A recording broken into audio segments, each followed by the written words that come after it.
வணக்கம். இன்னைக்கு முருங்கைக்கீரை அரிசி கஞ்சி எப்படி பண்ணலாம்னு சொல்லி பார்க்கலாம். அதுக்கு கொஞ்சமாக முருங்கைக்கீரை இருந்தால் போதும். நல்லா பச்சை பசேல்னு நல்லா இளங்கீரையை எடுத்து வச்சுக்கோங்க. எல்லாம் அந்த இதெல்லாம் எடுத்து லீஃப் எல்லாம் தனியாக எடுத்து வச்சுக்கோங்க. அதில் இந்த பழுத்தது அதெல்லாம் வேண்டாம். நெக்ஸ்ட்டு என்னென்ன இன்க்ரீடியன்ட் வேணும்னா வெங்காயம், பச்சை மிளகாய், கருவேப்பிலை, தக்காளி, தேங்காய் பால்,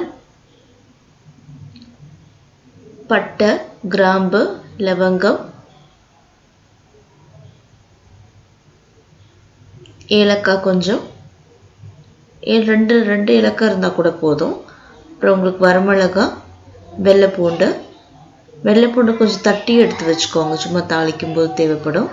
சின்ன சீரகம், குருமிளகு, சுக்கு இல்லாதவங்க இஞ்சி கூட யூஸ் பண்ணிக்கலாம். சுக்கு இருந்தால் இன்னும் அதை விட கொஞ்சம் டேஸ்ட் நல்லாயிருக்கும்.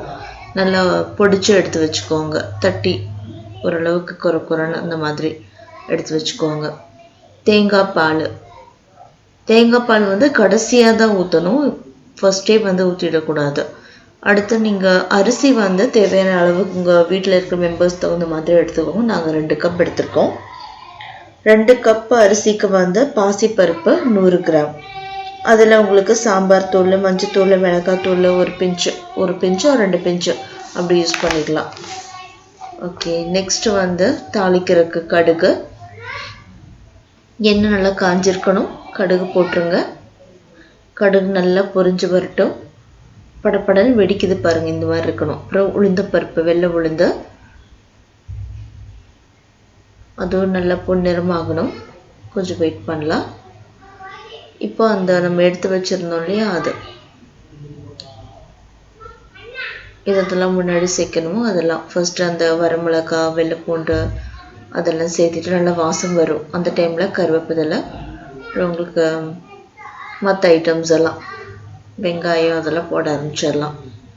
ஃபஸ்ட்டு எப்பவும் வெங்காயத்தை போட்டுடக்கூடாது. முதல்ல இதெல்லாம் இந்த மாதிரி மசாலா ஐட்டம்ஸ் இதெல்லாம் இன்க்ரீடியன்ட் இருக்கோ அதெல்லாம் போட்டு ஓரளவுக்கு ஃப்ரை ஆனதுக்கப்புறமா நீங்கள் வெங்காயம் போடணும். வெங்காயம் நீங்கள் பொன்னிறமாக வறுத்தாலும் ஓகே, அல்லது ஓரளவுக்கு டிரான்ஸ்பரண்ட்டாக வர அளவுக்கு இருந்தாலும் பரவாயில்லை. இது கஞ்சி தான். உங்களுக்கு பிரியாணி அப்படின்னா தான் அது நல்லா ஒரு மாதிரி முருகலாகணும். இதுக்கு அவசியம் இல்லை.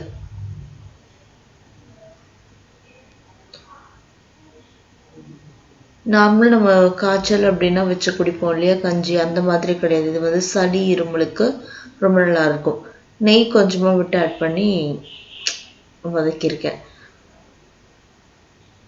ஓகே, இப்போ ஓரளவுக்கு வதங்கியிருக்க தக்காளி ஆட் பண்ணிக்கலாம்.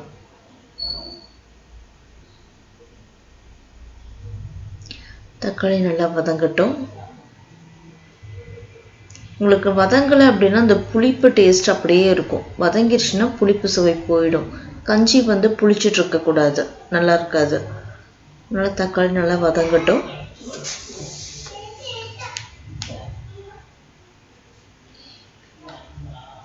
இதில் மிளகுத்தூள் நம்ம வந்து கடைசியாக தான் ஆட் பண்ணுறோம். வதக்கும் போது கவனிச்சிங்கன்னு தெரியும். ஃபஸ்ட்டே மிளகுத்தூள் ஆட் பண்ண வேண்டாம். ஏன்னா வரமிளகாய், பச்சை மிளகாய் எல்லாம் போய் அந்த காரம் இழுத்துக்கும். ஓகே, நெக்ஸ்ட்டு வந்து நம்ம வச்சிருந்தோம்லே அரிசி, அந்த கலவையில் எடுத்து வச்சு கொட்டிடலாம். இப்போ தண்ணி வந்து தேவையான அளவு ஊற்றிக்கோங்க. கஞ்சிங்கிறதுனால உங்களுக்கு ஓரளவு கன்சிஸ்டன்சி எந்த அளவுக்கு இருக்கணும் உங்களோட டேஸ்ட்டுக்கு தகுந்த மாதிரி வச்சுக்கலாம். ஒரு சிலர் ரொம்ப தண்ணியாக குடிப்பாங்க, ஒரு சிலர் வந்து சாப்பாடு எல்லாம் ஓரளவுக்கு குழஞ்ச மாதிரி குடிப்பாங்க. உங்களுடைய டேஸ்ட்டு பொறுத்தது. இப்போ நாங்கள் இந்த அளவுக்கு பண்ணியிருக்கோம், பார்த்தீங்கன்னா தெரியும்.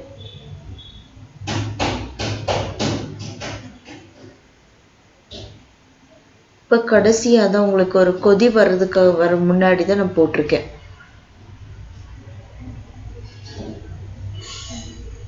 இப்போ சுட எடுத்து பரிமாறிடலாம். கடைசியாக தான் அந்த லீவ்ஸ் எல்லாம் போடணும், முருங்கை லீவ்ஸ் எல்லாம். ஃபஸ்ட்டே போட்டிங்கன்னா கசப்படிச்சிரும், அந்த தப்பு பண்ணிடாதீங்க, கடைசியாக போடுங்க.